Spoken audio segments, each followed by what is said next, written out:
On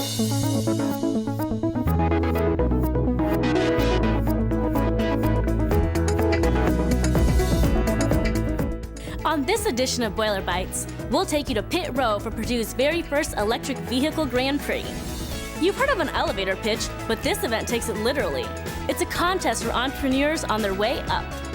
From the brainy to the brawny, we'll find out exactly what it takes to earn the title of world's strongest Boilermaker. And you won't want to miss this excellent bite as high school students scramble to win the annual egg launch competition. Then, roach racing? It's all a part of Purdue's creepy, crawly bug bowl. All this coming right up, right now on Boiler Bytes.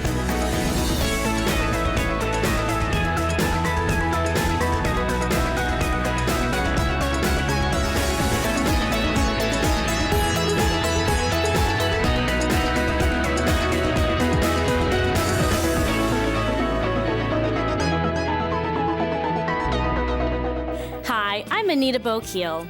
Welcome to Boiler Bytes, where we bring you entertaining stories from all around campus. Most Boilermakers are very familiar with our annual Go-Kart Grand Prix, the greatest spectacle in college racing, a traditional event here at Purdue University since 1958. Back then, the go-karts were powered by lawnmower engines, but new technology has launched a new campus tradition, a Grand Prix featuring electric-powered go-karts.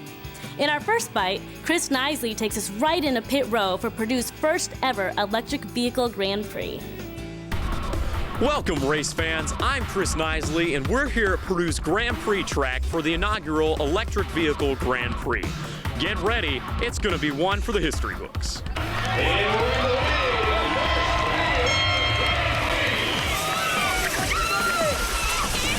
This electric vehicle Grand Prix is an electric go-kart race.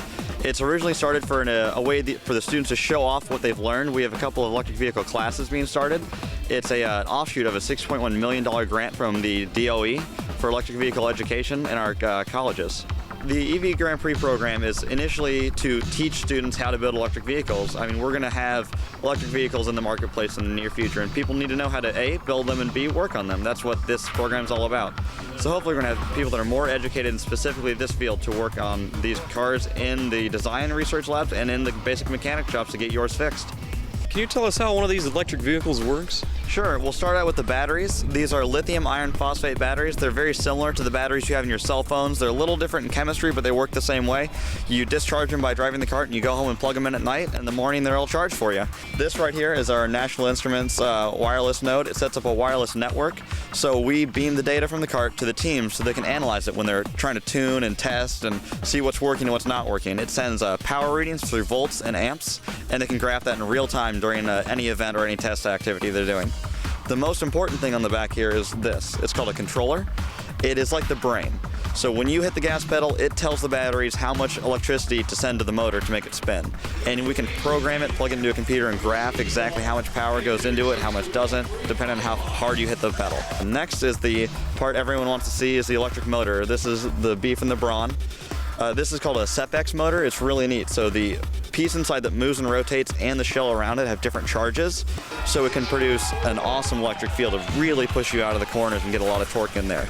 This one's also capable of regenerative braking, so if you take your foot off the gas, it starts slowing you down and turns this into a generator and pumps energy back into your batteries. This is an event where students can actually build something and then go out and race it, and they've just done an incredible job. They think it's cool. They put in incredible hours to make this happen, so this has been a great educational tool for them. Yeah, I mean, it's a great opportunity because it's something that's new to Purdue, but it's something that's huge in the United States. You know, we're talking about green initiatives, about hybrid vehicles, electric vehicles, and it's something that has applications on such a large scale, even though we're applying it to this go-kart. You know, you see this in vehicles, buses, trucks, and who knows, maybe it'll go into aviation and other realms of the industry.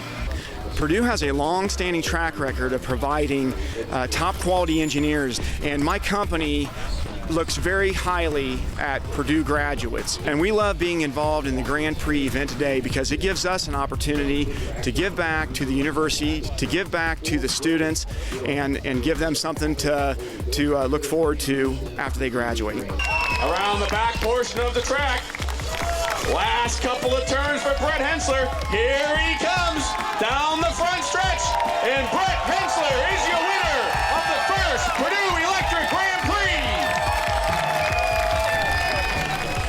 I'm here with Brett from Team Delta Sigma Phi Racing, and he just won the inaugural Electric Vehicle Grand Prix. How you feeling, Brett? Oh, it feels great. I mean, high speeds out here, everything, lots of teamwork.